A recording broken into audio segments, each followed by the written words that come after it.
Brian Hummert has a troubled marriage. The relationship between Brian and Charlene Hummert was contentious at best. When a stalker threatens Charlene, the family bands together. It scared my mother that somebody had been following her and stalking her. But when Charlene is brutally murdered, the police uncover the shocking truth. By the end of March, he was no longer cooperating with the investigation. I believe that Brian wanted to have control over this family unit, and Brian didn't have control. And the Hummert children are torn apart. That was the end of our family, pretty much. We all lost both our parents, and I lost my brother and sister at the same time.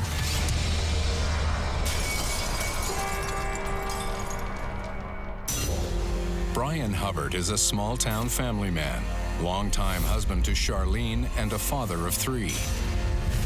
When his wife is found murdered after disappearing late at night from their home, Brian and his family are devastated. But as mounting evidence points to an unlikely suspect close to home, Brian's children are confronted with the ugly truth. Eldest son David is especially close to his mother. My mother was definitely the center of our family. She pretty much brought everybody together. Brian and Charlene are fixtures in their New Cumberland, Pennsylvania neighborhood. When I was younger, I thought, we were a normal, typical family. Me and my father did Boy Scouts and stuff like that together. My mother was very active in the community. She did a lot of charity events, helped with community cookouts and tons of events with the church. She organized events with our family as far as family reunions, just family dinners, stuff like that with the extended family. On March 19, 2004, the Hummerts enjoy one of Charlene's family dinners in their home. After the meal, 18-year-old David and teenage sister Tracy both go out for the evening. With their youngest child away at camp, Brian and Charlene are left alone in the house. Later that night, David returns to an unusual scene. I had went out with friends. I was out until approximately 4 o'clock in the morning. When I came back, my mother's Land Rover was in the driveway. My dad was up, sitting in his computer room with all the lights off. So I just asked him why he was sitting up, and he said that him and my mother had gotten in a fight, and she left, and he was waiting for her to come home so they could talk about it. I was pretty tired and just wanted to go to bed, and figured if it was anything super serious, she would have called me or texted me or something, and I was supposed to have an appointment with her in the morning to go purchase a vehicle, so I figured I'd see her in the morning and talk to her about it. I just went to bed. The following morning, Charlene remains uncharacteristically absent. The following morning, I woke up and I was expecting my mom to be there, and instead my father was up early. Hey. Hey. And he said she hadn't come home when he was awake, but after he dozed off, she must have come home and took our car because her car was gone from the driveway. We were supposed to be meeting at a car dealership to purchase a vehicle that I'd test driven the week before, and she was co-signing the loan, so we had plans to meet at 9 in the morning. It just did not feel right. If she promised she was doing something with me, my sister, my brother, she was there. No matter what happened, she would have made sure that she was there for that appointment. Worried, David tries to reach his mother. So I called her, didn't get an answer, sent her a text, didn't get an answer. I started getting concerned because she never just didn't respond to me. Called my grandmother, I called her brother, I tried to figure out where she might have gone. So I'm trying to get a hold of Mom. There was a lady that had worked with her at a previous job, but they were still friends, and I had her number on my phone for some reason, so I called her. She, have you heard anything? I called her boss, and everybody was like, no, I have no idea where she'd be. David leaves for work in the afternoon, but continues to try to reach his mother. He returns home that evening, anxious for an update from his father. Have you heard anything? What's going on? And he's like, I tried to call the police, but they said I can't file anything until tomorrow evening, but they'll put out some type of alert on the car, and if they happen to find it, they'll call us. At the time, it seemed really odd. He was definitely talking like she wasn't coming back. The authorities finally filed a report on Sunday morning, because that was after the 2-day waiting period. We gave them a description of the vehicle, her ID, everything like that. That night, police call the family with devastating news. Later that evening, they called us and said that they had found the car, and that my mother's body was inside and that she was dead. The detectives told us that her body had been found in her truck, and it was found at the grocery store right up the street, about 1.5 miles from my house. Charlene was in the back of the Land Rover, face down. There was no evidence of a struggle within the Land Rover. There was no evidence of struggle surrounding the Land Rover, and the doors were locked. Police were immediately thinking foul play and that this was a homicide investigation. Investigators gently question the devastated family. Detectives asked us when the last time we had seen or heard from her was, and asked us if we could look at our cell phones, see the last time she had called us, that we'd actually been in contact. Asked when the last time that we had physically been home that she was there was, and then basically just gave us condolences and asked if we were willing to come in sometime in the next couple of days for an interview, just to talk to him and get any information about what might have happened. I was kind of just in shock and really didn't know what to make of anything or what to do with myself. My relationship with my mother was very close. We did pretty much everything together, talked about everything. We definitely spent a lot more time together than my brother or sister did.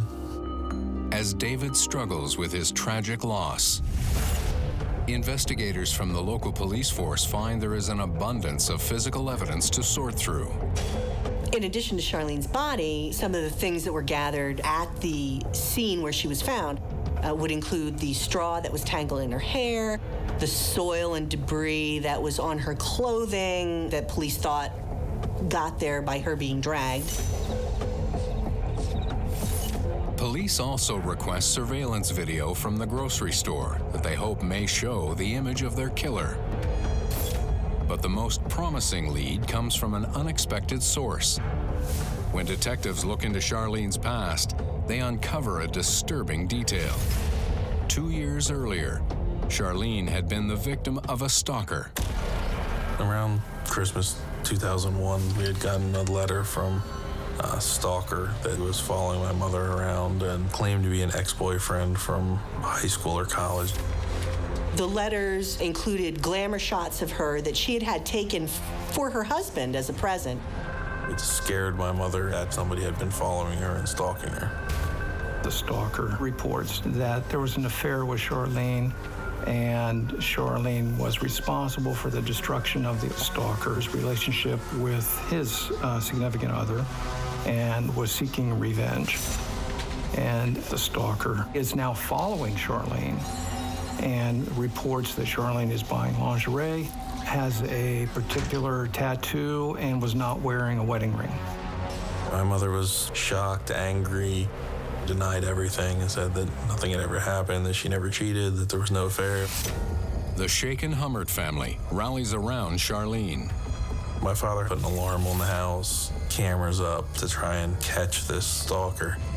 And pretty much everybody in the family was on high alert. Like every noise you heard, you thought there might be somebody outside the house. You were going outside, walking around, looking around at night with flashlights, and just created a sense of paranoia. I was pretty protective of my mother, so I was concerned. We checked on my mother constantly.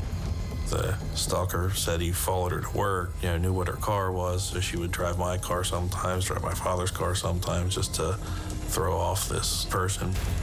Brian and Charlene called police about the stalker. The police investigated, but there was no stalker ever found. And the investigation just closed and the letters stopped. Now, with Charlene's murder, detectives must reopen the investigation into the mysterious stalker. My father presented the stalker as a possible suspect almost immediately. Brian alleged that there was a boyfriend in Charlene's life, so part of that background investigation that we did was to try to find out who this boyfriend was. And could he have been the author of these stalking letters? And in fact, is there somebody out there who's a threat to the community? But as investigators take a closer look at the Hummert family, they find that behind the white picket fence all is not what it seems.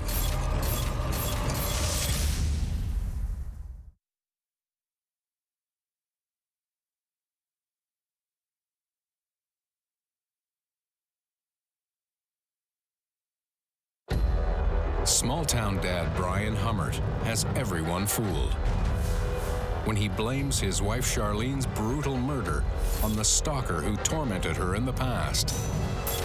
Eldest son David is devastated by his mother's death.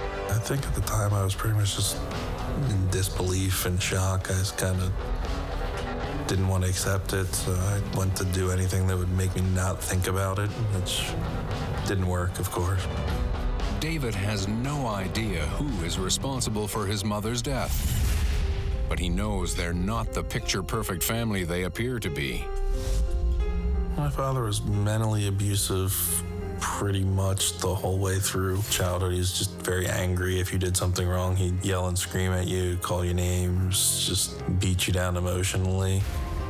But even physically abusive probably started when I was like 5, 7 years old. You kind of learn to watch what you said, watch what you did, make sure you cleaned up after yourself, because otherwise it would turn into a bad situation very quickly. There was a lot of times that you could see when he was going to go off, and then other times he would just flip out of nowhere. You know, he would have a bad day at work, a fight with my mom, and he would take it out of the kids.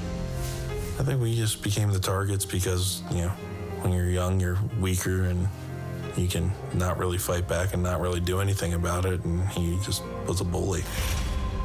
He took advantage and bullied us all when we were younger and even into our teenage years. Their father's abuse has a lasting effect on the Hummert children. I think that dealing with that type of abuse when you're younger just hardens you to the rest of the world. Like, you become much more introverted than you would be, and you react poorly to a lot of situations. Like, I find myself either not reacting at all or having an extreme reaction where you don't really need an extreme reaction. It definitely messes with your head. To make up for her husband's abusive behavior, Charlene overcompensates by doting on the children. My mother definitely put herself out to make sure that myself and my brother and sister had anything we needed, that we were able to do whatever we wanted, and made sure that we were taken care of. Charlene assumed the role of loving the children, and she was protective of the children and took the lead in taking care of the day-to-day things that the children needed. Brian did not. My father wanted to make sure that things were taken care of for himself, and then after that, then the kids would get, the trickle down, whatever was left. As the children get older, Brian and Charlene's different parenting philosophies drive a wedge in the Hummert's marriage. There were several arguments that I remember between my parents about my father's treatment of the kids, and a lot of times it involved my little brother. My brother was 8 years younger than me, so it really was becoming socially unacceptable to smack your kids around, and he's going to school with, bruises and stuff like that. When David is 15, he's had enough. Like the troubled son played by Leonardo DiCaprio in This Boy's Life, David pushes back against a verbally and physically abusive father. I was riding my bike back from school. I got a flat tire, probably 5 to 10 minute drive from home. Ended up calling my mother. She called my father, told him to come pick me up. We loaded the bike into the back.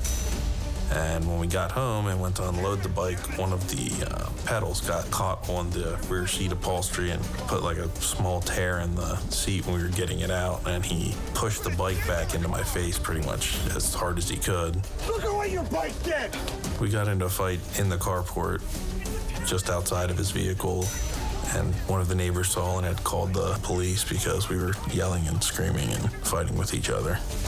Brian had inflicted an injury on David that resulted in a broken nose.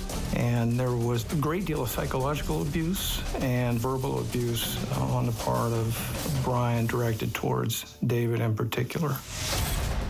This time, Charlene has had enough. After the fight, my mother had called the York County Police and the courthouse and had filed a restraining order to keep him out of the house.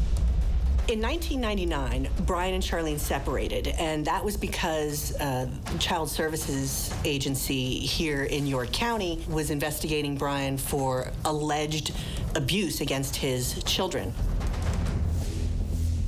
Brian undergoes court-mandated therapy, and soon the family attends counseling together. We mainly discussed his actions toward the children, just his general lack of compassion for his own children, and the fact that he had jealousy issues and anger issues with where he was at in life. I remember the counselor specifically telling him it wasn't a competition with his children, that parents are supposed to help build their children up, and he, constantly wanted to tear us down if he felt that any of us were doing better than he did at our age, or we had nicer things than him, or anything like that. It became like a competition almost with his own kids. When Brian suffers a health crisis, it forces him to reevaluate his life. The counselor told him his anger was going to cause him problems with his health, and it clearly did. And my father had a heart attack. He ended up in the hospital, and we all went and saw him, and everybody in a near-death experience always, wants to find religion and be a better person, and he convincingly sounded like he was going to change. Charlene calls a meeting with her children to decide the fate of their family.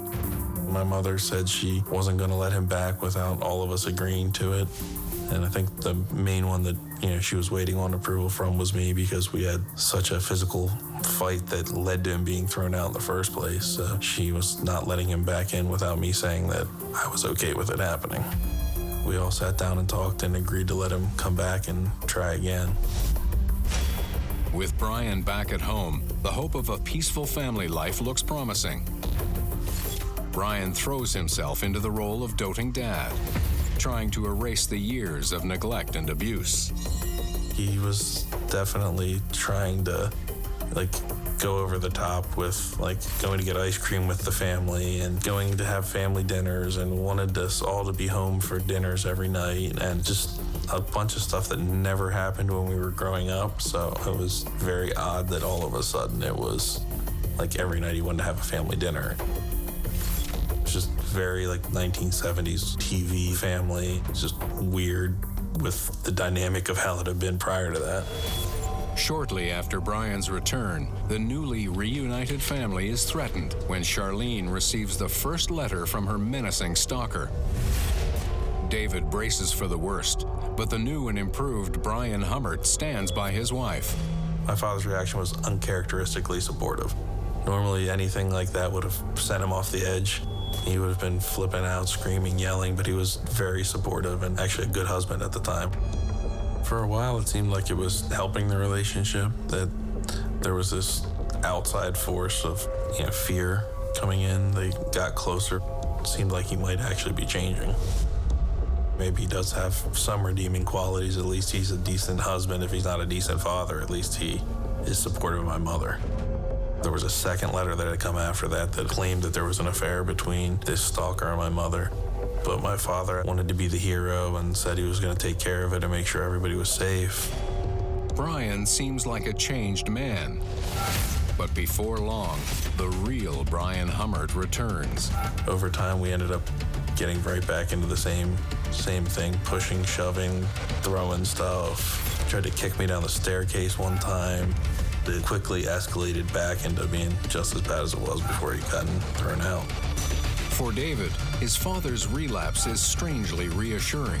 I felt almost relieved that it was going back, because it was always waiting for the other shoe to drop when he was acting totally differently. It was almost comforting to just see that he was sliding back into the same patterns, and at least you knew where you stood and how to act. As Brian's temper escalates, Charlene begins to consider leaving him for good and leans on her eldest child for support. My mom started confiding in me more and more and telling me to start trying to think of ways to help get my brother and sister on board with it without actually telling them anything. She didn't want them running back to my father and telling him anything. I was happy to be helping, and I was just happy that we were going to be getting rid of him and hopefully moving on with less stress. It was kind of nice to think, well, there is actually an end in sight. Over time, Charlene secretly puts her plan in motion. She started squirreling away money so that when she left, he couldn't do anything spiteful, go take all the money out of all the accounts, because he was definitely that type of person. He would have done anything he could to mess up a new life. In December 2003, another letter from the stalker arrives. This time, it contains the security codes to the Hummert home. The police were called. They conducted another investigation to include checking for fingerprints in an effort to identify the origin of the letter and a potential suspect. To no avail. They weren't successful in that. The letter that arrived had pictures with it that my mom had taken in lingerie, and it had shown up with a stalker letter accusing her of having an affair again, and it definitely drove a wedge between them. Over the next few months, the tension in the Hummert house increases, and Charlene solidifies her plans to leave. She pretty much had started to plan to move out with the children and get away from him before anything crazy happened. My father's very controlling, so I think he would have done any and everything he could have to keep us from leaving. On March 19th, 2004, Charlene tries to keep up appearances by making dinner for her husband and 2 older children, while her youngest is on a weekend camping trip. My mom often had family dinners. I'd say it was about 50-50 if me and my sister both actually stayed through dinner. It always resulted in an argument either between my father and myself, or my sister and my father, or my sister and my mother. It just was not a good situation at the time. Everybody pretty much was on edge, and then between the stalker letters and all that stuff just still lingering, and it was just really stressful. During dinner, both David and his sister argue with their father and storm off, leaving Brian and Charlene alone. Brian seizes the opportunity to enact a horrifying plan. And sometime that night, he murders his unsuspecting wife.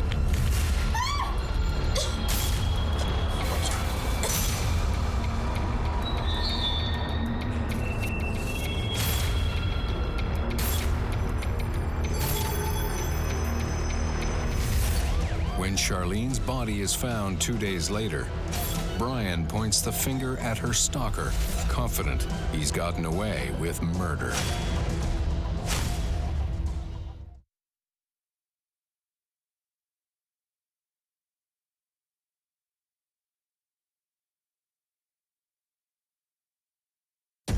Brian Hummert is not the grieving husband he pretends to be. After murdering his wife, he leaves her body in the parking lot of a grocery store in their New Cumberland, Pennsylvania neighborhood. In shock following his mother's death, oldest son David believes his father's claim that Charlene was attacked by her stalker. Somebody had been following her and stalking her. My father presented the stalker as a possible suspect almost immediately. But as detectives learn more about the troubled Hummert family, they become suspicious.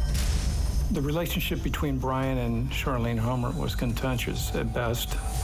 Looking for evidence to confirm their suspicions, investigators obtain surveillance video from the grocery store where Charlene's body is found.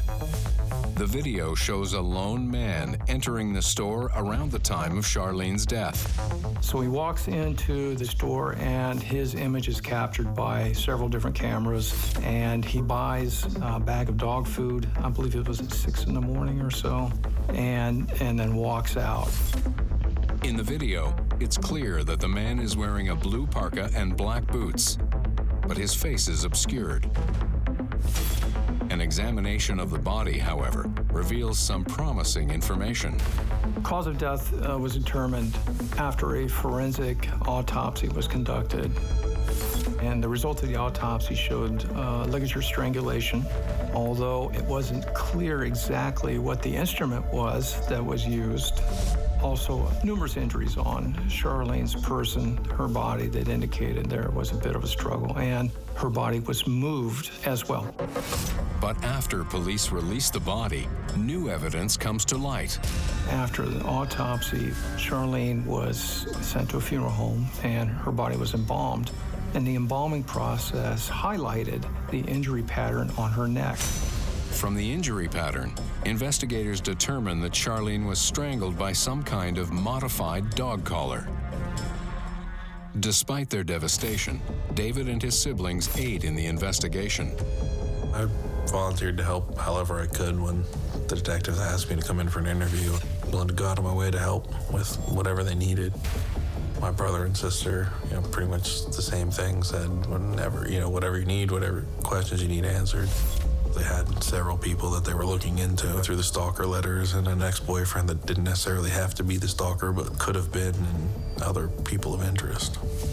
But as the investigation continues, the questions begin to focus in on the Hummerts' troubled marriage. The detectives asked me a lot of questions about their relationship in general. I told them it was rocky at best, and my mother was planning on leaving, but my father didn't know anything about her planning on leaving.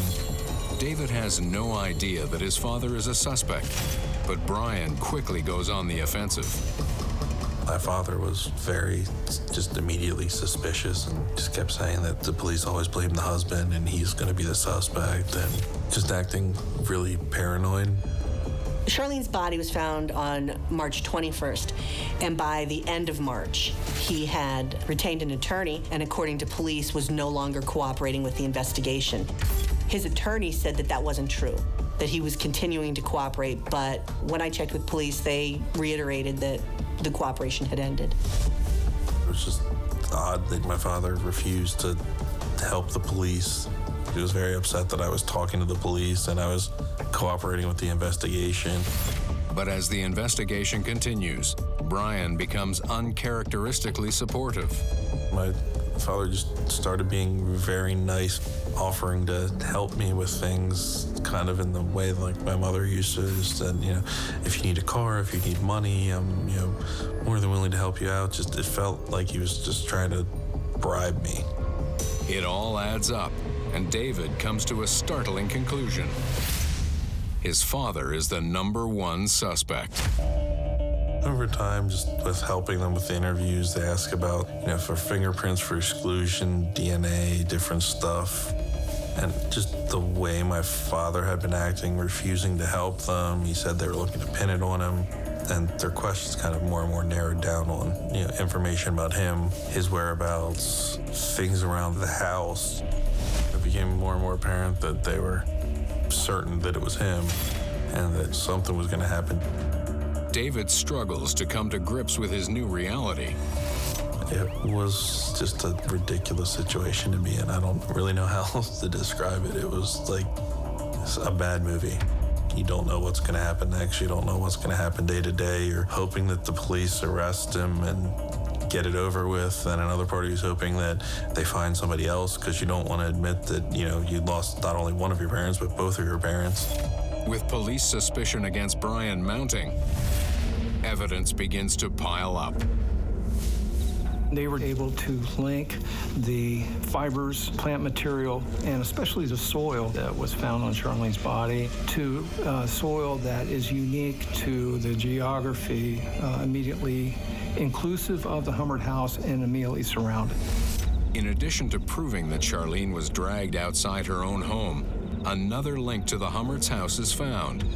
Charlene's body was covered with a blanket that David later said was a blanket he had used as a child.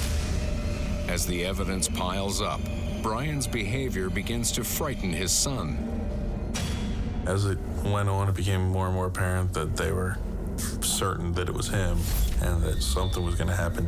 He was just acting very out of character, mood swings, like happy one minute, paranoid the next, angry the next, just all over the place. You didn't really know, what you were going to walk into the house to. David decides he needs to protect himself and his siblings from his unpredictable father. I started sleeping with a gun under my pillow. Nobody knew what was going to happen, when and if they were going to arrest him. It was clear that that's the route they were going, but you didn't know if it was going to be before or after he did something crazy. I was just paranoid that he was going to try and do something to myself or my sister for cooperating with the police. But as the walls close in on Brian, a frightening new suspect emerges. There was a letter mailed to the Patriot, which is a local newspaper, with a serial killer claiming to have been the one that killed my mother. The serial killer claimed that indeed they were the one that committed this crime, and that there are many other victims, and they're out there, and there will be more.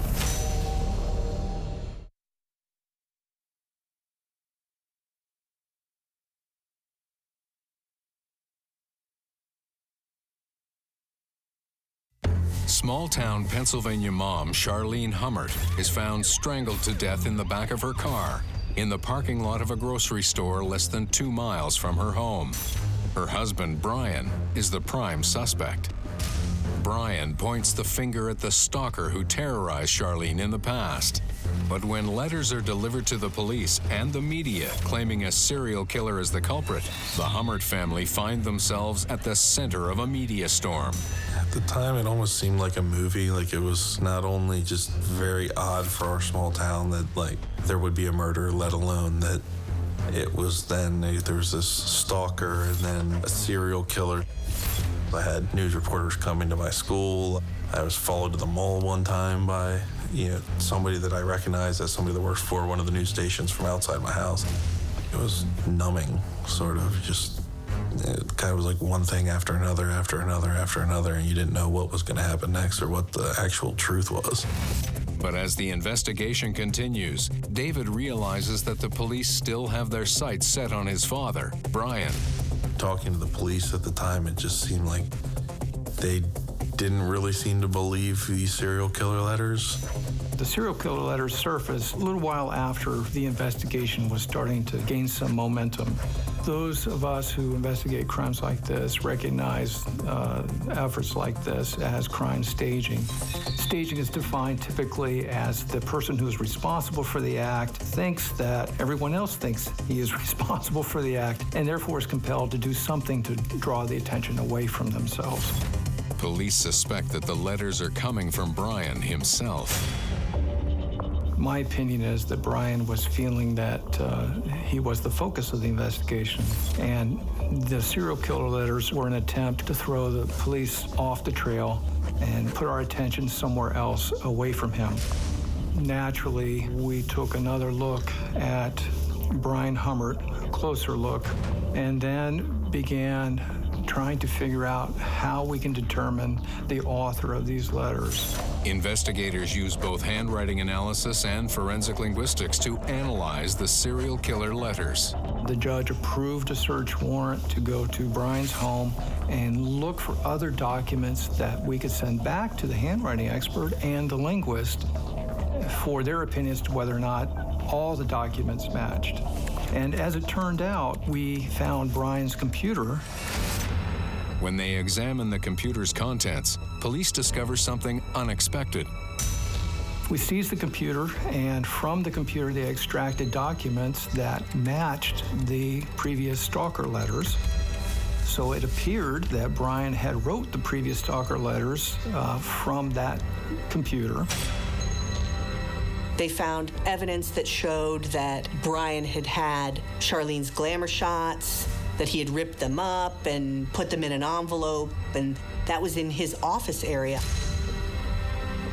But the search also yields a crucial piece of evidence: a homemade dog collar. One of the lead detectives told me when he was searching, he saw a metal cable, plastic-coated red metal cable on the ground, and he told me the second he saw that, he knew it was the murder weapon. They also noticed and seized as evidence his parka and his boots, which they said matched the clothing that was worn by the man who bought the dog biscuits in the grocery store shortly after police believe Charlene Hummert's body was driven there. Within the pocket of his jacket was the receipt for the dog food that he had purchased at 6 a.m. on the morning that he murdered his wife. With enough evidence to make an arrest, police move in on Brian Hummert in November 2004. David is at school when he learns of his father's arrest. I got a call from the detectives asking if I was home. I said no. They said, well, you might not want to go home for a little bit. We just arrested your father at work. There's news crews at your house. If you can call your brother and sister, tell them not to go home because it's just going to be a media circus for at least a couple hours. And it was just, a terrible situation to be in. Despite David's desire to protect his younger siblings, their father's arrest tears the family apart. My brother, who's still really too young to understand what was going on, but I told my sister, they have a ton of evidence, and it's it really looks like he did it. And she just refused to believe it. She's like, no, they're framing him. He said he didn't do it. He never would do that. And she just refused to believe anything. He had her twisted in her mind that this was some big conspiracy that they set up just to frame him to clear the case. By the time the case goes to trial in 2006, the family is more divided than ever.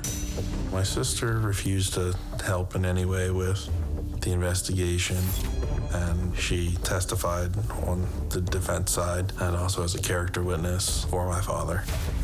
My father's attorney also contacted me asking me to be a witness for the defense and not to, I guess not in direct terms, but not to help the prosecution. But I'm not going to not try and help in finding my mother's killer. As the prosecution presents their case, David learns for the first time the gruesome details from the night his father killed his mother. Brian Hummert took advantage of the fact that Charlene had turned her back to him. He came from behind her with her completely unaware and then slipped this dog leash around her neck and applied the ligature, strangling her, forcing her down to the ground where he could further control her. He was heavier than her, so she was face down. He choked her to death with this dog leash. It took more than a couple minutes to kill Charlene in this fashion, so we had plenty of time to appreciate what he was doing to her.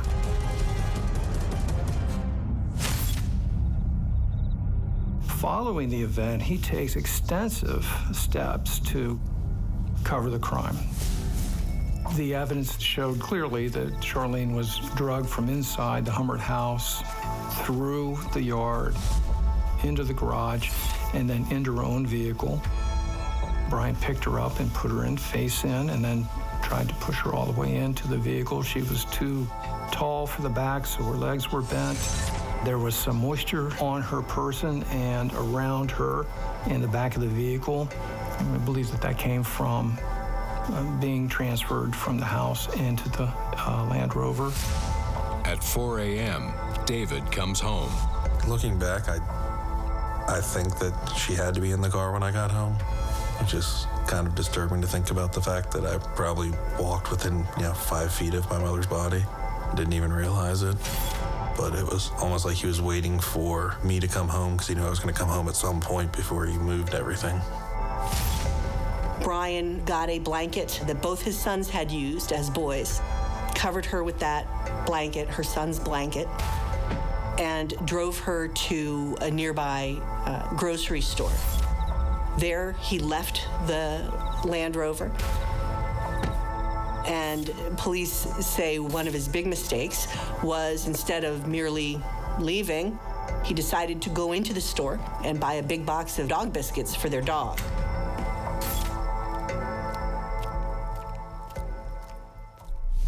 The case was basically a trove of forensic evidence, from soil to linguistics to DNA, surveillance video, and computer experts. At that point, I knew that he was guilty. It was proven to me beyond any reasonable doubt. But as the defense presents its case, Brian's suggestion of yet another suspect sends shockwaves through the courtroom.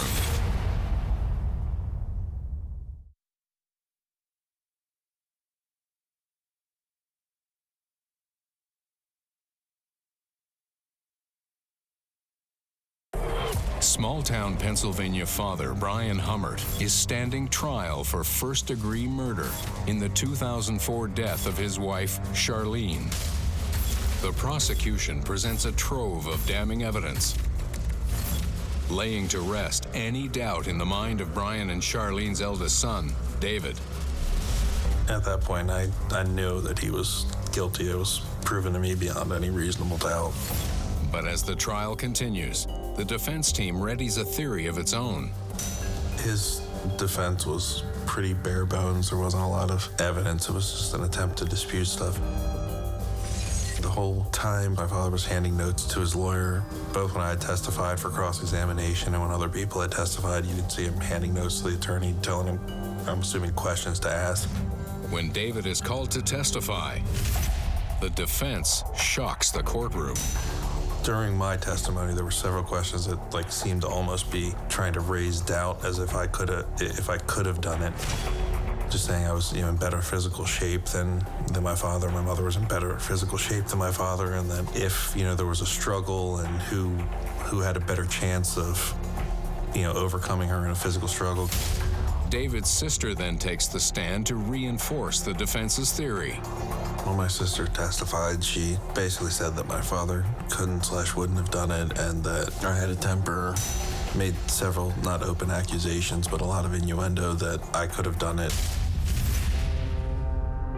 For David, his family's betrayal is earth-shattering. I think I was even more shocked than furious because I had a great relationship with my mother. Anybody that knew us knew that I never would do anything to hurt her.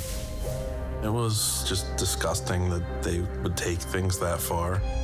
And it was just transparent and desperate to anybody that knew the family and knew me and knew my mother, that they would go to that length to try and cast a shadow of doubt on the fact that my father did it.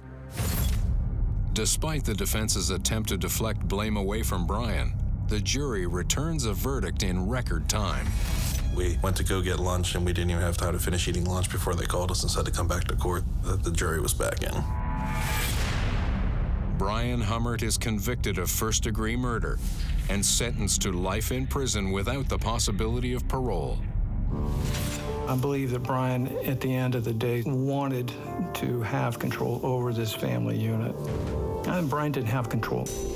All Brian wanted was to avoid justice in this case and not be held responsible for the murder that he committed, which makes him a evil person, and he is in the right place where he will spend the rest of his days.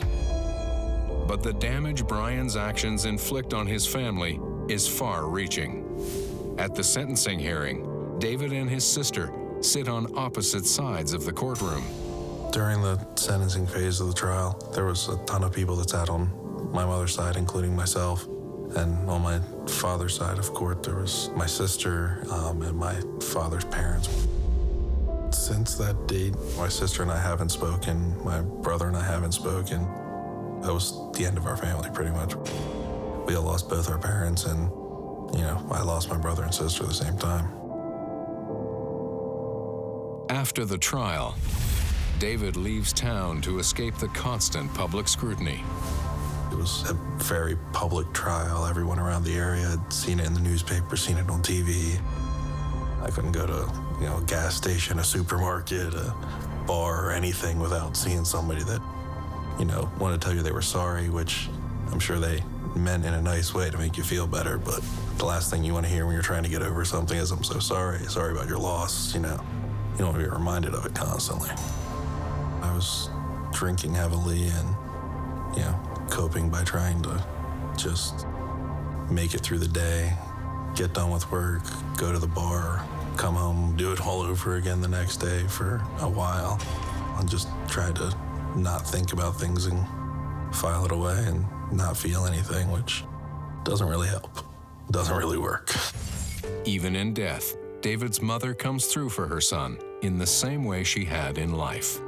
I think a lot of finally getting through it was just realizing that my mother wouldn't want me to keep doing what I'm doing and would want me to pick myself up and put my life back together and do something productive with it.